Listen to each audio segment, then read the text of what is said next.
ব্যবস্থা করি। আমরা বিদ্যুৎ উৎপাদনের জন্য আমরা দেখেছি যে পানি থেকে বাতাস থেকে বিদ্যুৎ উৎপাদন হয়, কিন্তু এখানে আমরা কাদামাটি থেকে বিদ্যুৎ উৎপাদন করে থাকি। কাদামাটির মধ্যে আমরা কপার তার এবং তামার তার সংযুক্ত করেছি এবং এর ফলে যে অভ্যন্তরীণ বিক্রিয়ার ফলে কাদামাটিতে বিদ্যুৎ উৎপাদন হয়েছে। এবং আমার ফ্রেন্ড দেখালো যে এই বিদ্যুৎ আমাদের একটা মিনি ফ্যান বা লাইট জ্বলছে, এটা আমরা ছোট পরিসরে করছি, তাই ছোট কম পরিমাণ শক্তি উৎপাদিত হচ্ছে এবং এর দ্বারা ফ্যান করছি। আমরা বড় পরিসরে করলে তখন শক্তি উৎপাদিত হবে বেশি।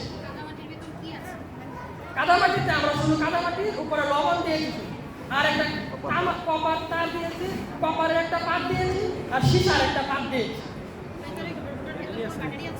জি না, ব্যাটারি না, আপনারা চেক করে দেখতে পারেন চাইলে। পুরোটাই কাদামাটি। পুরোটাই কাদামাটি। শুধু লবণ দেওয়া হয়েছে। শুধু লবণ দিয়েছি। তো এর মাধ্যমে আমরা আমাদের প্রজেক্টে নিরাপত্তা, বিদ্যুৎ সাশ্রয় সব কিছু দেখেছি। এটা ক্রিয়া কৌশলটা কেন? এটা আমাদের মধ্যে কোনো কাজে লাগে না, কারণ আমাদের পথে নিরাপত্তার জন্য লাইফ সার্বক্ষণিক লাইফ থাকে। যেটা দেখা যাচ্ছে আসলে বাসা